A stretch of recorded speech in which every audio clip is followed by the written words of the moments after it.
She has a fresh new face, but she must be suffering from mental illness. Do you really want to attract my attention that much? It's no use. I'm going to Hawaii with my mistress. In the midst of my raging thoughts, my husband's words echoed sharply in my head in the middle of the night. There was no emotion in his cold words, and it was a terrible thing that I couldn't imagine him saying to a wife who was sick and had a high fever of 40 degrees.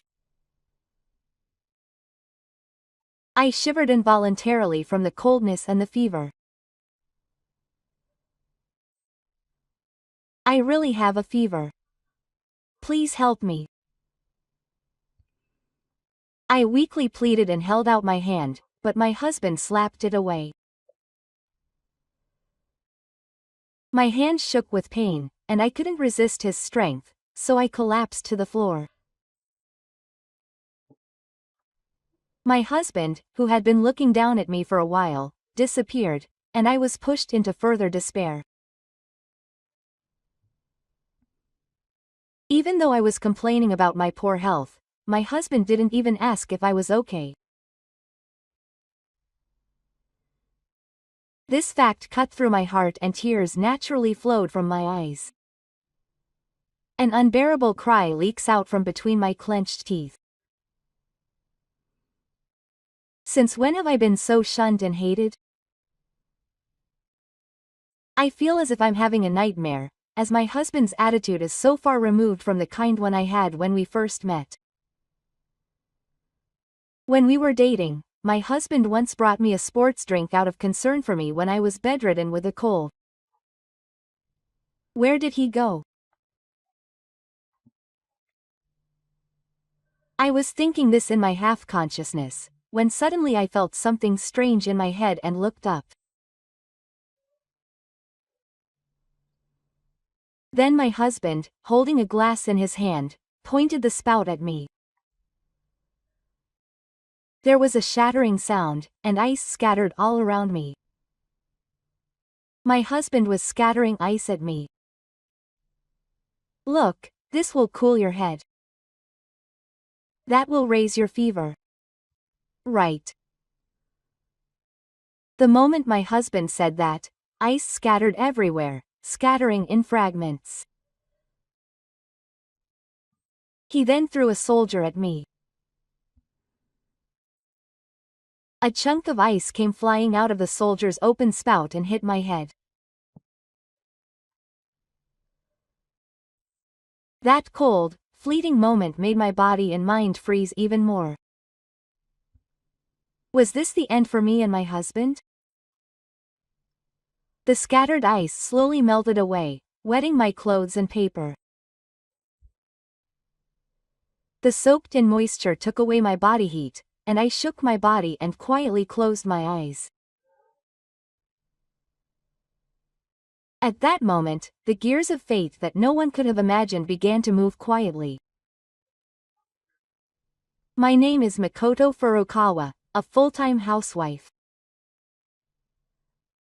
I married my husband, Mew, who is 2 years older than me, 2 years ago, and we now live together in an apartment.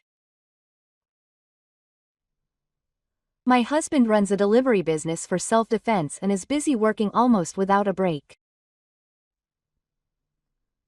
Meanwhile, I continued to work as a full-time employee in the accounting department of a major company where I had worked before we got married.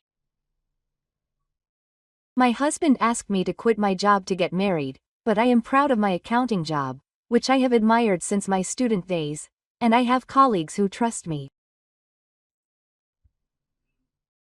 I felt a little bad, but I politely declined his request. It's a responsible job, so I want to continue for a little longer. I also want to have a night at night and have children someday. Until then, I want us to work hard and save money together. Makoto is a serious guy. Well, that's what I fell in love with. I get it. Let's work together and save up a down payment. My husband nodded in agreement and we decided to keep things as they are until we have a child. At the beginning of our marriage, we were caring for each other and helping each other with housework, and we were the best couples. On the weekends, we would have tea and talk about what kind of house we wanted to build in the future and how we wanted to raise our children. However, about 6 months after we got married, my husband stopped coming home on weekends because he was busy with work. He got more requests to deliver long distances. It's more efficient to stop at the office than to go home. When my husband said that to me, I couldn't pursue it any further. He would come home on weekdays, but it was late at night, and gradually my husband and I's lifestyle rhythms started to not match. Even so, I was concerned about my husband's health, always got up early to make him a nutritious lunch, and tried my best to fulfill my role as a wife, but despite my efforts, my husband's attitude was getting worse and worse. My husband gradually stopped contributing to our living expenses, saying that his company was struggling. Fortunately, I was earning a decent salary, so I decided to use my earnings for living expenses. However, even though I had worked hard to save money to put a down payment on our own home, it had become difficult to do so. When I asked my husband to at least contribute a little to our living expenses, he said with a blank look on his face, "I want to do that too. But it can't be helped. We have a lot of work, but we don't make much money." However, I felt something was off about what he said. Because he buys new brand clothes about once or twice a month. Even so, I felt something was off about my husband's words and actions, but I was torn between wanting to believe him and doubting him. During the year we dated after meeting 3 years ago, my husband was always sincere and kind. I married him because I was attracted to his personality, and I trusted him wholeheartedly. However, when I started receiving special offers from the credit card company, my feelings started to lean more and more to the side of doubt. I couldn't sit still and ask my husband about the situation, but he insisted that everything was fine. He tried to convince me by saying that it was natural for a married couple to trust each other. I was tempted by his words, but the feeling that had once sprung up inside me was hard to shake. I ended up asking him if he had any other debts, but he denied it and gradually began to refuse to talk to me. As our conversations gradually decreased, my husband's behavior became even more suspicious. Sometimes my husband's mobile phone would frequently receive calls late at night, and he would often go out suspiciously. He was hiding something.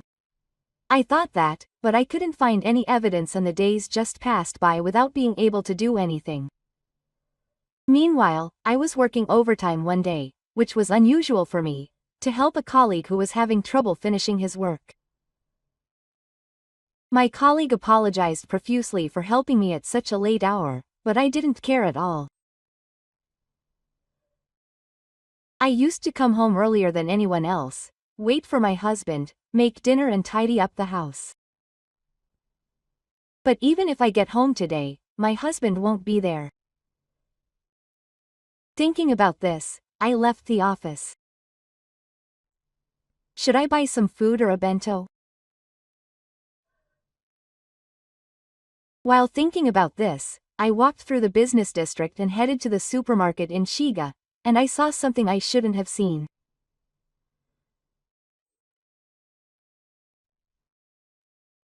I happened to see my husband coming out of a high-class restaurant with a young woman, a restaurant in a corner full of elegant shops that requires reservations and is said to have a 6-month wait. At that moment, I was shocked and stood there, wondering why. Furthermore, I was overcome by a feeling that my chest was tight when I saw the luxury brand on the young woman's arm. I had a flashback of the message from the credit card company that I had received a few days ago, and I instinctively covered my face with both hands and said, "Sure enough, my husband had been piling up debts without telling me, and then cheating on me with a young woman." I hurried home, dizzy with the terrible reality that was thrust upon me.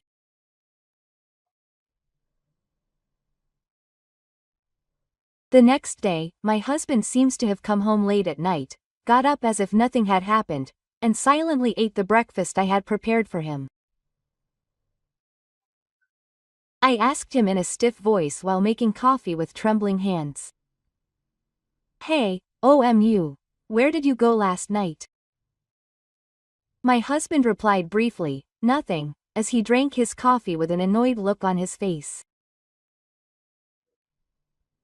I couldn't stand my husband's attitude and raised my voice without thinking. "Don't lie to me. I saw you yesterday. You were coming out of a high-class restaurant with a young woman." My husband glared at me with a disgusted look on his face and said in a rude tone, "Don't yell such a trivial thing in the morning. It's annoying. I just went to have a meal with a client who has a business with me. What are you hiding?" My husband strongly denied it and stood up in silence. Something inside me collapsed with a loud noise as he refused to say anything to me. Maybe the reason he had been coming home later only on weekends was because he was meeting with that woman. The suspicion of my husband that had started to grow within me had reached a point where it was no longer possible to hide it. When I confronted him in such a harsh tone, he turned to me and said in a frightening manner, "Shut up. You have no right to tell me anything about my work." Saying this, my husband left the house with a bang. Thus, the relationship between my husband and me deteriorated rapidly. I continued to be unable to sleep due to stress, but I had no one to talk to. My colleagues were worried about me as I was losing energy day by day, and they would tell me that I looked pale, but I could only give them a vague smile. Soon, I began to feel fatigued. My joints hurt, and my head felt strangely heavy. Maybe I had caught a cold? I haven't been sleeping well lately, and maybe my physical strength is declining a little. I wanted to go home early, eat something delicious, and rest, but contrary to my feelings, I had no appetite at all, and I couldn't even close my eyes and sleep. My husband only came home every few days after that, and even when he was at home, he always had a sulky look on his face and I couldn't get through to him. But it's not good to continue like this. I have to talk to my husband and repair my relationship.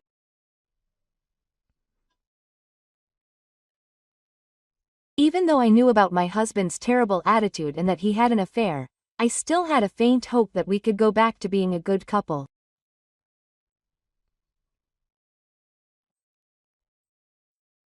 In the back of my mind, I vaguely realized that I was reaching my limit both physically and mentally, but I decided that the next time my husband came home, I would talk to him again to improve our relationship.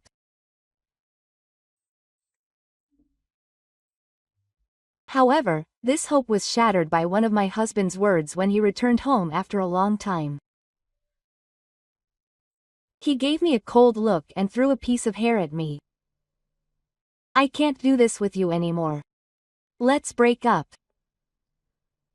And then, without looking at me anymore, my husband suddenly took out his suitcase and started preparing to go on a trip.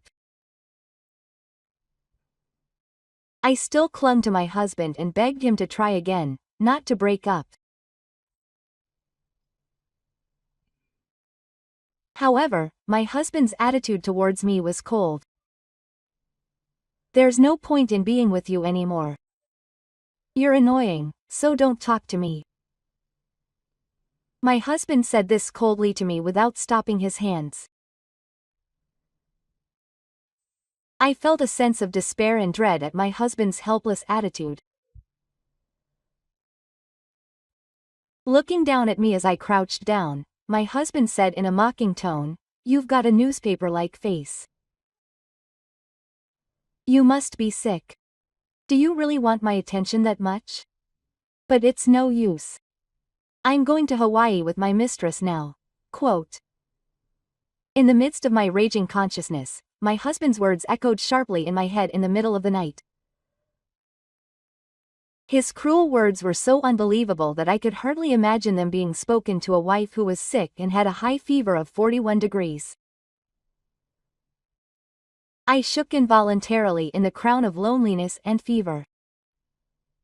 His attitude, so far removed from the gentle husband I had been when we first met, made me feel like I was having a nightmare. I really do have a fever. Please help me. I pleaded helplessly and held out my hand, but he slapped it away. I was unable to resist his strength as he tried to shake me off and I fell to the floor. Then, my husband, who had been looking down at me for a while, disappeared, and I was pushed further into despair. Even though I was complaining about how unwell I was, my husband didn't even call out to me to ask if I was okay. This fact cut my heart apart and tears flowed naturally from my eyes. I couldn't bear it because my teeth were clenched. Since when had I been so shunned and hated? During our dating period, when I was bedridden with a cold, he was worried and brought me some sweets. My husband. Where did that kind man go? I was thinking this vaguely in my raging consciousness, and suddenly I felt something strange on my head and looked up. Then my husband, holding a sword in his hand, pointed the spout at me and the ice scattered around me with a shattering sound. My husband was scattering ice at me. "Here, cool your head with this. That will bring down your fever." Right. The moment my husband said this, there was a clanging sound near my head, and more ice scattered. My husband threw a shard of ice next to my head. A block of ice came out of the open spout and hit my head. That cold moment froze my body and mind even more. My husband shouted in an even more spiritual voice at me, who didn't have the energy to stand up. "I want to marry Akemi quickly. Unlike you, she's a rich girl. Write the divorce papers before I get back." With that, my husband grabbed his suitcase and left the house. The sound of his footsteps fading away echoed in my ears as I collapsed, not having the energy to chase after him. The scattered ice melted little by little, wetting my clothes and papers. The moisture soaked and took away my body heat, making me shiver. I was overwhelmed by the fatigue and stress of the day, and by my husband's cruelty, and I no longer had the strength to get up on my own. As my consciousness sank, only my husband's words ran through my mind as if they were hitting my head. "Akemi's family owns a big company. I can get as much support as I want from them. Unlike you, Akemi is a company executive at a young age. Now my life is secure. I don't need you anymore." I realized that everything was over when my husband said that. I guess it's all over now. My tears had dried up and I quietly closed my eyes. I was exhausted. my relationship with my husband and everything. It was at that moment. A familiar voice called out to me, but I was picked up by strong arms. Dad. I tried my best to lift my heavy eyelids, and my father, who lives nearby, looked into my face with a worried look. Then I vaguely heard someone talking somewhere in the distance. I didn't know what was going on and looked at my father's face blankly. Then my father bowed slightly and said to me, "Don't worry, I've called an ambulance now. I'm fine now." Quote. I was relieved to see my father's suspicious and frightened expression and closed my eyes. When I opened my eyes again, I was in the hospital room. It seems that I was taken to the hospital by ambulance, as my father said, and was hospitalized. My father, who noticed that I had opened my eyes, called out to me in a gentle voice. "How are you? The doctor diagnosed you with pneumonia, so you will need to be hospitalized for a while." What happened? Why wasn't OMU with you? My mother also called out to me in a worried tone. Thanks to the treatment, my body was feeling much better, so I told my parents about what had happened up until that point. My father also told me the circumstances of why he came to me right away. I was surprised by what my father told me, but when I thought that it was thanks to him that I was saved, I felt a deep recoil from my heart. And 5 days later, I was waiting for my husband to return home at a certain place. My husband had no idea what had happened to me, and returned home suddenly from an affair trip with his mistress. When my husband opened the front door, he saw a strange man. The husband was shocked and didn't know what to do after something unexpected happened. The man spoke in a businesslike tone. The wife said. The husband stared at the man with a blank look on his face for a moment, then suddenly burst out laughing. "What is that? I don't know what you're saying. Who are you? Why are you in someone else's apartment without permission? Are you his mistress? Was he cheating on me?" My husband's face suddenly turned red and he went inside the room and started looking for me. But of course I wasn't there.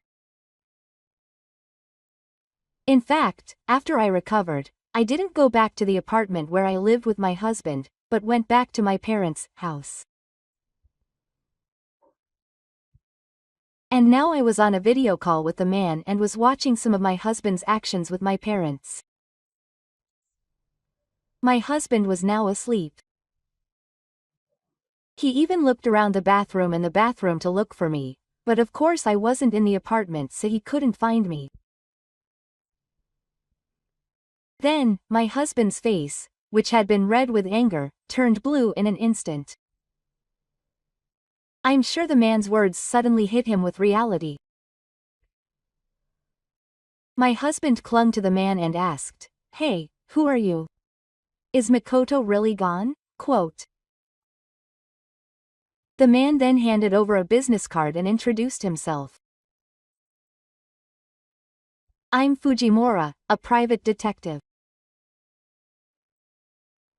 I was asked by a certain person to look into you."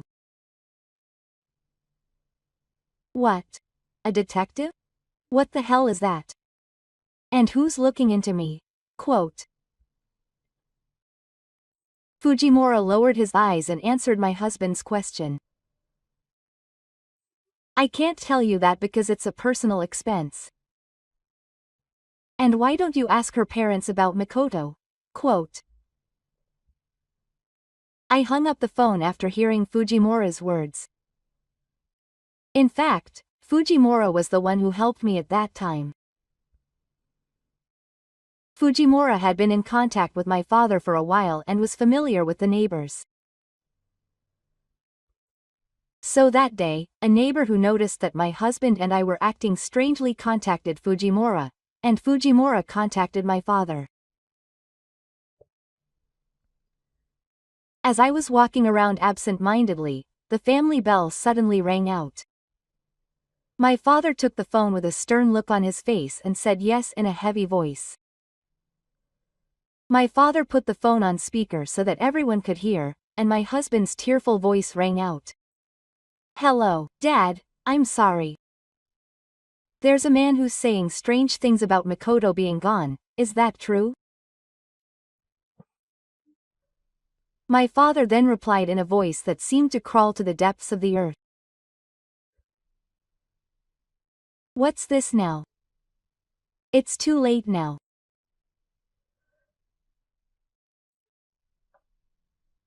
My father pointed out to my panicked husband in an even harsher tone. Makoto had been left unattended after his health had deteriorated significantly. He had said that this was a crime of guardianship. I can hear my husband's strained voice, but his words, which sounded like he was making excuses, no longer made sense.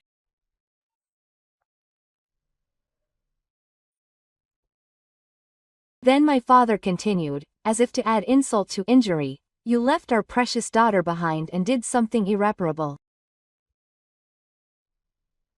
I've already filed a police report. I'm sorry, please forgive me, Dad. There's no point in me telling you that. My husband yelled in response to my father's quiet voice. Apparently he had finally realized what he had done, and he was panicking. The phone was hung up, and we looked at each other. Soon, Fujimura-san called. I immediately ran after Omu-san. It seemed like he was heading in that direction. Apparently my husband ran outside, shouting my name in response. My father looked at my face and quietly came to visit. Are you doing well? Can you face Omu-kun properly? I looked back at my father's eyes and nodded firmly. Yes, it's okay, Dad. I've already made up my mind. Then my mother held my hand as if to encourage me. Her warmth made me want to cry a little. I had been thinking about my husband all the time while I was in the hospital. I had always wanted to believe in him, but he had always betrayed me without considering my feelings. Maybe I hadn't put in enough effort. More than anything, I should have talked to my husband more, but he rejected me. And he ran off to his mistress, abandoning me when I was sick. I don't think I can forgive him for that. I can't forget the despair I felt when I collapsed. I remember the despair I felt as my husband's footsteps faded away, and shook my body slightly. After a while, just as Fujimura-san said, my husband, so distraught that he forgot himself, came running into my parents' house. My parents and I stared at him with cold eyes. Quote, "Are you okay? It was all a lie. Did you deceive me? What a terrible person." My husband came to me with a crumpled face. My father quietly asked my husband. More importantly, I heard that Omu-kun was cheating on me. Can you explain what it means? My husband was at a loss for words for a moment at my father's cold tone, but the next moment he was defiant. He grinned and said, "I'm going to marry the rich Akemi. Divorce your filthy daughter." At that moment, the husband clenched his fist at his scornful attitude. "That Akemi is a womanizer. Ha!" The husband exclaimed in surprise at Fujimura's sudden words. However, Fujimura continued speaking calmly, ignoring his husband. "I have been investigating at the request of Akemi's victims. Well, to put it simply, Furukawa Omu, you are one of her victims." Ha, ha, the husband stared at Fujimura with his mouth open as if he had been let go. Ignoring the stunned husband, Fujimura continued speaking calmly. "I have been investigating your surroundings for the past 6 months. Thanks to you, we have gathered a lot of evidence. There must be something else you are hiding." The husband, who was swept away by this, showed a wicked look on his face. And the husband, who had forgotten about the opposite sex from earlier, began to mutter a confession. In fact, Akemi had borrowed money from a consumer loan company right away. Staring coldly at my husband's pale face, I sighed and asked, "How much did he borrow?" 3 million. The atmosphere froze in an instant. Everyone except my husband sighed deeply. That's Akemi's usual trick. She makes it look like she has it and gets the man to look at her. The man wants something in return for what he has found, so he gives it to her no matter what. And when she's done, Akemi abandons the man and moves on to the next target. Fujimura's words made my husband collapse on the spot. I no longer felt any emotion when I saw my husband like that. On the contrary, when I learned the truth from Fujimura's explanation, my attachment to my husband disappeared all at once. After that, I divorced my husband with a lawyer. Of course, I also asked my husband for compensation for the affair, but my husband suddenly disappeared without paying the compensation. I was stunned and helpless, but I tried to contact him, but after that, my husband's smartphone was never connected. I was completely astonished at my husband's insincere attitude until the end, but I fell ill again and was forced to be hospitalized, so in the end, I couldn't do anything more. I'm sure that everything I had been holding back was released, and I felt relaxed all at once, as if it had snapped. After consulting with my company, I decided to take a long break from work. I'll refresh myself, get my health back to perfection, and return to work.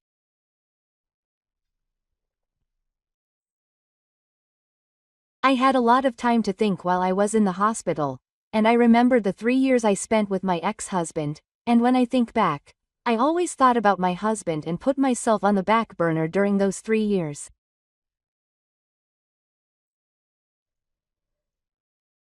Considering my husband's busy situation, we didn't have a wedding ceremony or go on a honeymoon. I didn't really care about the wedding, but I still have a regret that I wanted to go to Hawaii on my wedding trip. In fact, my parents also went to Hawaii for their honeymoon. There is an old photo album from that time at my parents' house, and I looked at the photos many times since I was a child, and I imagined the seas of faraway countries and inflated my sky. However, I think it might be good that I didn't miss that childhood longing. When Kazu gets better, let's take my parents to Hawaii.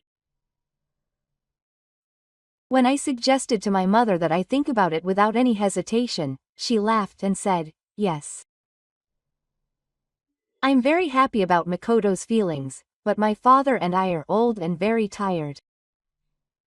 I'd rather relax in a hot spring in Japan. My father said that his blood pressure is a little high and he is taking medicine. But when Makoto gets a little better, go on a trip with friends to change your mood. Overseas is good. Your values will change. My mother said this and laughed happily as she told me about her memories of her honeymoon. I secretly set goals while listening to my mother's story. I was exhausted from my married life with my ex-husband and had no intention of getting married again. My long life ahead of me. I will live my life with my work while cherishing my parents who helped and protected me through this time. And let's travel to various places, not just Hawaii. By the way, I have a colleague who likes traveling abroad. If I ask her, she might tell me a lot. Thinking like that, my motivation to return to work has increased considerably. I will forget my painful past and start walking towards the future. Thus, after a short stay in the hospital, I returned to my parents' house and was about to start a new life while crying. My father was also worried about my mother and was concerned about her, so I felt sorry for my parents and was also very grateful. When I get a little better and return to the company, I will take my parents to a hot spring. Then, next time, I will save money for a trip abroad. That was what Yasaki was thinking. My peaceful life changed completely, and an incident occurred that brought about bad luck. One day, several men with bad looks suddenly came to my parents' house. My father was surprised and answered the intercom, but the men were so loud that he thought it would be a nuisance to the neighbors, so he opened the front door. Then, the men suddenly took out IOUs and demanded that I pay them back. They owe me 2 million yen from a consumer loan company in your name. You pushed this rebellion, didn't you?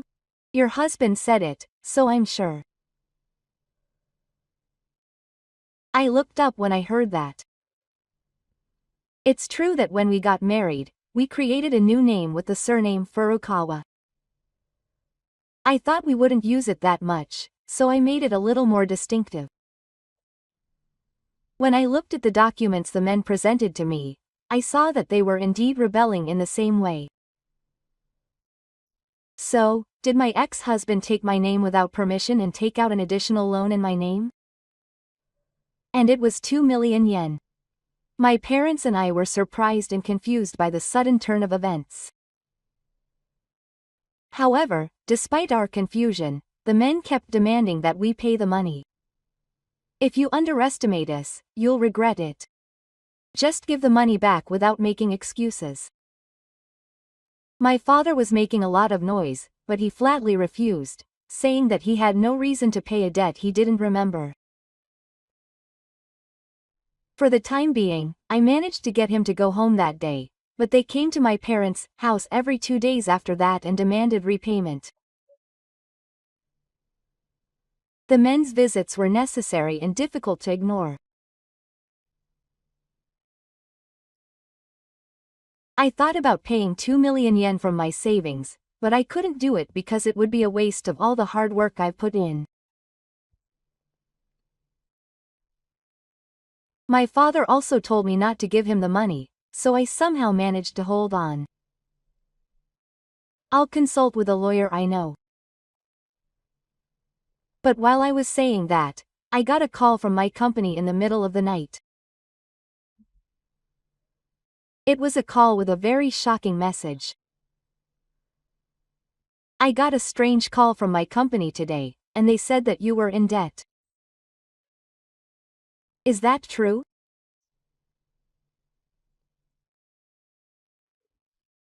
I was at a loss for words for a moment when Socho asked me, but I couldn't keep quiet any longer, so I told my boss everything that had happened up until that point. My boss, who had been listening to me in silence, quietly said after I finished, "What do you think? If you continue like this, it will be difficult for you to return to the company. How about taking the form of school lunches instead?" I felt a strong shock and despair as if I had been hit hard on the head by my boss's words. It was because I felt as if my boss was indirectly encouraging me to quit. I had been thinking that I would work hard, live a stable life, and repay the fisherman for all the worry I had caused my parents about my divorce. But if things continue like this, even that simple dream would be shattered.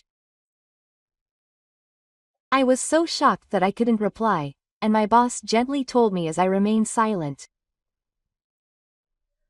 "Anyway, I will talk to the higher-ups and decide how to respond, so please wait for a while." "Yes, I understand." I had no choice but to reply to my boss's words, but my parents' faces clouded when they heard that. Anxiety about what would happen next cast a dark shadow over our family's hearts. My father and mother tried to encourage me by saying that everything would be fine, but I could see that they were becoming more and more exhausted day by day, and my heart ached with anxiety and heartache. Soon my mother became anxious and had insomnia, and my father eventually became ill with high blood pressure. I felt my own physical and mental strength being worn down as I tried my best to care for my parents. Meanwhile, the men from Psych and Keisha became more and more persistent, and finally one day they showed up, yelled at me, and left. The neighbors started whispering about us, and my parents and I were getting increasingly cornered. The number of people who could not find a hitter grew, and time passed by in vain. At that time, I received a phone call from an unexpected person. It was a call from Fujimura, a private investigator who had investigated my husband and his mistress and helped me. He offered to cooperate again over the phone, and even brought me information that would help us break through the baseball stadium. It seemed that Fujimura had been chasing my husband and Akemi ever since. And Fujimura rushed to my parents' house. "I'm really sorry for coming here so late. In fact, I was chasing Amy Dachi and flying all over the country."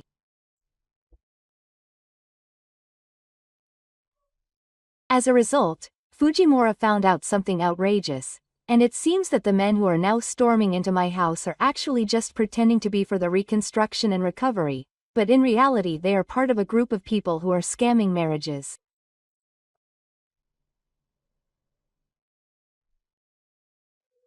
They were in contact with each other on social media, so it was difficult to get a hold of them. However, when he heard that they were storming into our house, he was in a situation where he had no idea what was going on. However, Fujimura said that he had finally found a solution, and furthermore, he bowed his head and apologized, asking if he was taking advantage of the situation. However, to our family, Fujimura is now like the old lord. I shook my head strongly and instinctively took Fujimura's hand. "No, it's okay. Either way, we were cornered to the point that we had no choice. Those men who were collecting the debt didn't come yesterday, so they should come today." "I see. Well, I'll call the police now." In fact, Fujimura had already handed over the documents he had researched to the police before coming here. The police had already started to operate as a large-scale fraud case. Thus, the men who had come to our house were caught by the waiting police and taken away. The ending was so unexpected that both my parents and I were shocked. However, I guess they had been so clever in evading the police's eyes up until now. Fortunately, this time, thanks to Fujimura's fine play, we were able to catch them all. And as a result of the investigation, the methods of the fraud group were revealed one after another. My parents and I were questioned by the police, and it seems that they were rampaging all over the country with similar methods. According to Fujimura, it was a modern-day parcel delivery. Well, I wasn't really buying anything, but it was a lucky month that they were targeted. The marriage fraud group first makes the target man look like dawn is approaching.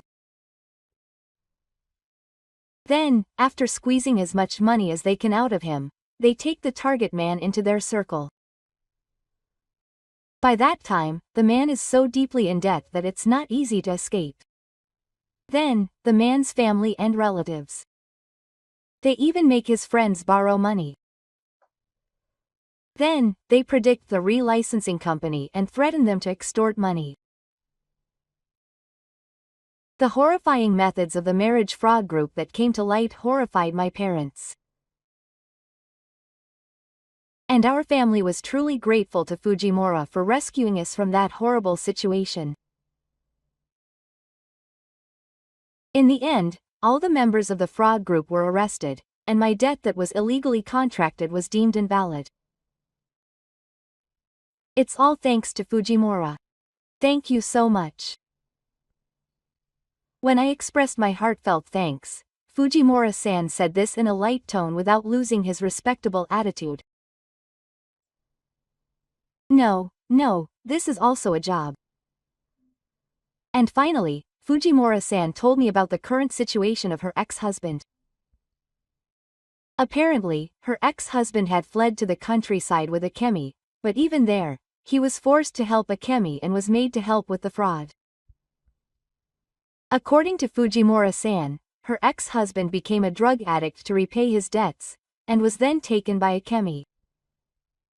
In the end, they were considered a marriage fraud group, and he and Amy were arrested without being able to meet. Her husband, who was transferred to Kochi Prefecture, seems to realize the gravity of his crime and deeply regret it, but there is nothing that can be done. He deserves it. Fujimura-san was distressed when she saw me muttering this without thinking. After that, this marriage fraud case was picked up by local newspapers, online news, and even television and other media, and spread nationwide. The real life of her husband and Akemi, and the photos they bought were taken up in a humorous way on the internet, and various discussion bulletin boards and videos were created in abundance. Even if he has atoned for his crime, his ex-husband will surely continue to be criticized. I felt a little sorry for my ex-husband who lent it to him as an online toy, but it's no longer relevant to me. However, another surprising thing happened regarding my ex-husband. Since things had turned out this way, I thought that my ex-husband would no longer pay me any compensation, but after learning about what his son had done through the daily media fuss, his father came to apologize to me. I had almost no contact with the suspicious family, so I didn't know much about Gifu, but unlike my son, he seemed like a serious person. I don't think it's a matter of apologizing and living. I'm thinking of paying the compensation on behalf of my son. I'm really sorry for the trouble I caused you this time. I was surprised, and I didn't think my ex-husband would do it, but I decided to accept Gifu's offer. It was because I was touched by Gifu's sincere attitude. I understand. After I said that briefly, Gifu bowed again and left. After that, all the problems were resolved, and I recovered both physically and mentally. And I returned to the company without any trouble. My colleagues were happy to see me back and welcomed me back to the workplace. And I decided to start a new life with the compensation that Gifu paid. I thought it was not good to depend on my parents forever. They were worried about me and told me to stay at home forever, but that was not possible. I live nearby, so I can contact them anytime and help with anything. When I told Soryo, they looked a little sad, but said they understood. Meanwhile, Gifu continued to pay the compensation every month while my ex-husband was in the military. I will probably never see him again, but I am a little grateful. Then I asked my colleagues at work about traveling abroad. Then, a colleague who had been to Hawaii many times asked me if I wanted to go with him. We got excited and went on a trip to Hawaii, asking each other's friends. That trip to Hawaii was a wonderful experience that changed my values, just as my mother had said. I was refreshed both physically and mentally abroad, and I was able to find hope for a new life. As we gazed out at the ocean in Hawaii, my friend quietly encouraged me, saying, "I hope you'll have a good encounter in the future." I smiled from the bottom of my heart to my friends, remembering the face of a certain someone.